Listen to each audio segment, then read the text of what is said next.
Alléluia. Nous glorifions notre Seigneur et Sauveur Jésus-Christ de Nazareth, bien-aimé, pour ce moment que nous passons par sa grâce, mais aussi pour ce souffle de vie qu'il a placé dans nos poumons. Alléluia. Donc nous pouvons que lui exprimer notre gratitude, notre révérence.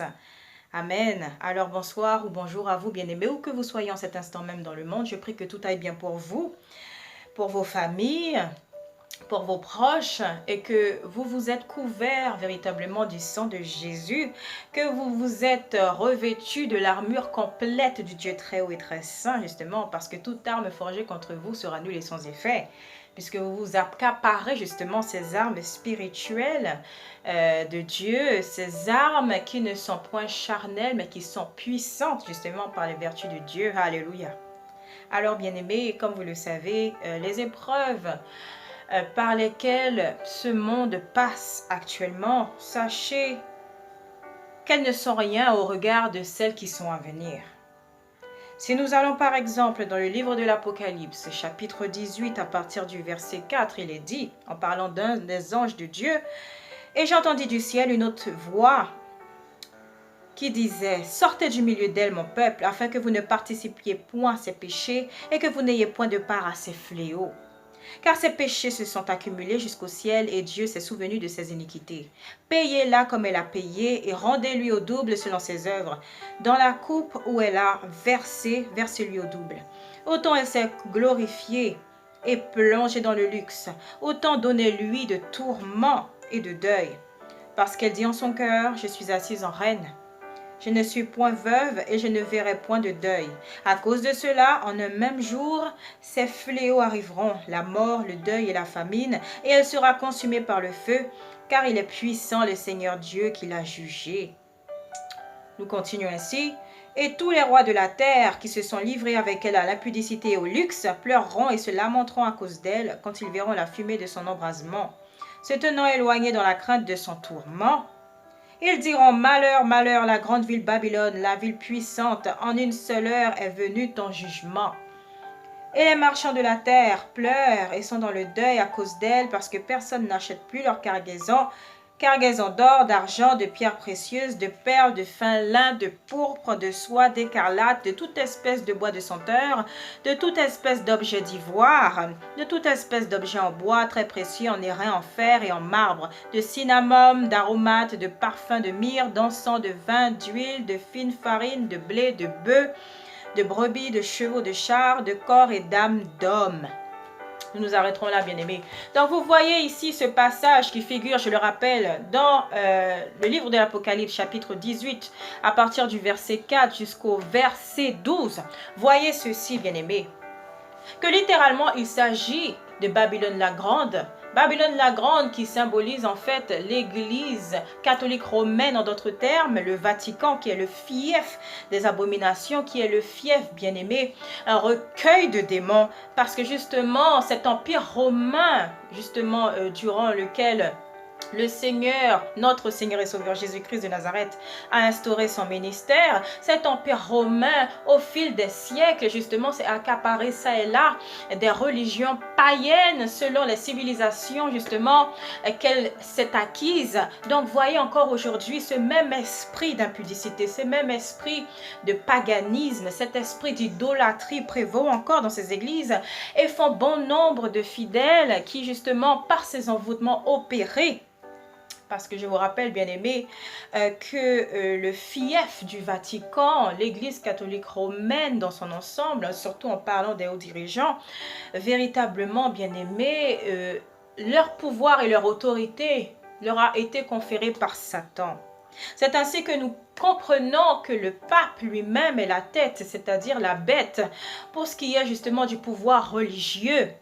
Parce que n'oubliez pas, bien-aimés, que par ce pacte éducatif que le pape a conclu avec le grand imam à Abu Dhabi en février 2019, plus précisément le 4 février 2019, voyez que c'est un processus qui a été enclenché et qui prévaut encore aujourd'hui, parce que vous voyez que le pape fait bon nombre de visites. Il visite bon nombre de chefs d'État, etc., toujours en prenant comme bouc émissaire le souci écologique, environnemental au regard de la planète. Mais voyez, bien aimés, que derrière se cache un véritable agenda qui est celui de collecter des âmes. Donc, bien-aimé, je veux bien croire que le Seigneur lui-même ait attiré votre attention sur le fait que concernant ce virus qu'est le coronavirus, que bon nombre d'âmes, bon nombre de morts ont été répertoriés, en particulier en Italie. Alors pourquoi l'Italie? Selon vous, est-ce une coïncidence? Parce que, bien aimé, le fait que le pape ait enclenché justement ce nouvel ordre religieux, comprenez que pour asseoir davantage son autorité, son pouvoir, il faut justement faire qu'il y ait du sang versé. Et c'est en versant ce sang qui signe ainsi l'acquisition de ces âmes que justement la bête que le pape lui-même représente, ainsi s'érige, ainsi s'édifie au détriment de Dieu, au détriment des enfants de Dieu. Parce que bien sûr, comme vous le savez, Dieu permet ces choses. Donc, nous comprenons ainsi qu'il faut qu'il collecte des âmes pour ainsi payer la rançon. Et comme il est écrit justement que c'est par elle, la grande prostituée, que les rois de la terre se sont enivrés de son vin. Donc voyez ainsi les rois qui symboliquement représentent les chefs gouvernementaux du monde, ainsi eux aussi prennent part à ce pacte éducatif, ils donnent leur aval. Et nous savons justement, comme il est mentionné dans le livre de l'Apocalypse, qu'il y a deux bêtes. Donc nous verrons bientôt la bête qui représente le gouvernement mondial qui sera ainsi érigée. Et c'est à cela qu'il faut véritablement que nous soyons préparés. Alors si certains d'entre vous, bien-aimés, si certains d'entre nous s'inquiètent par rapport à ce coronavirus, sachez que ce n'est absolument rien par rapport à ce qui se prépare, ou du moins ce qui est déjà mis en place. Parce que le gouvernement mondial, ce nouvel ordre mondial est déjà établi. Mais justement, ils attendent, les élites, ils attendent que tout soit bien ficelé afin que cela soit érigé à la vue de tous.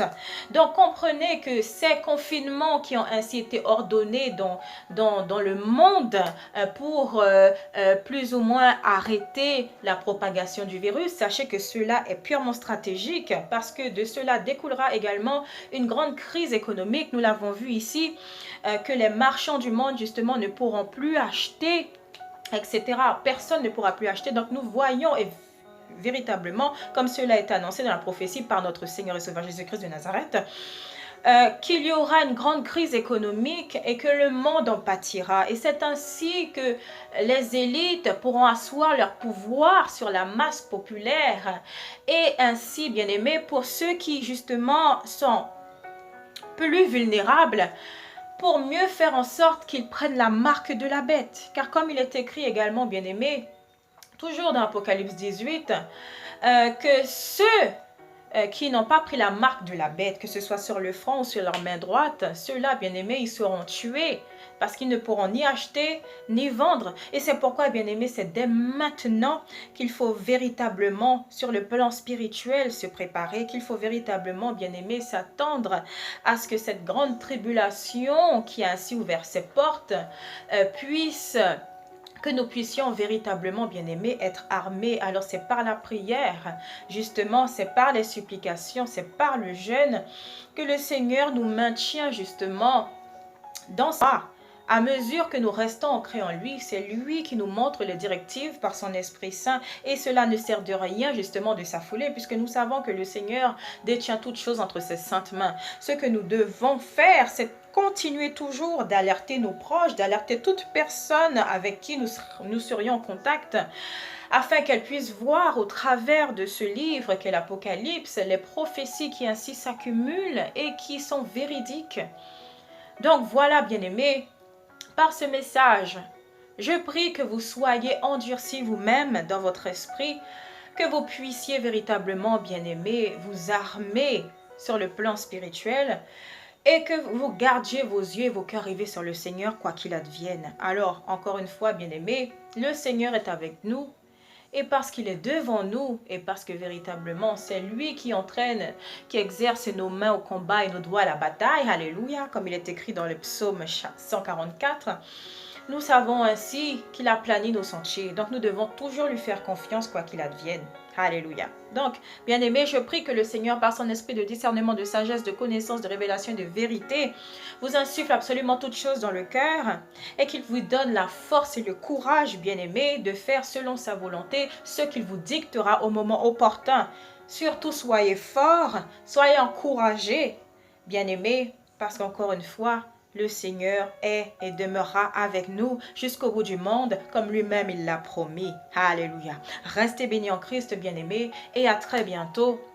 Et merci encore et toujours d'adresser ainsi vos prières, de prier en faveur du monde, de prier en faveur de nous-mêmes, frères et sœurs en Christ. Alléluia. Restez bénis et à très bientôt par la grâce du Seigneur.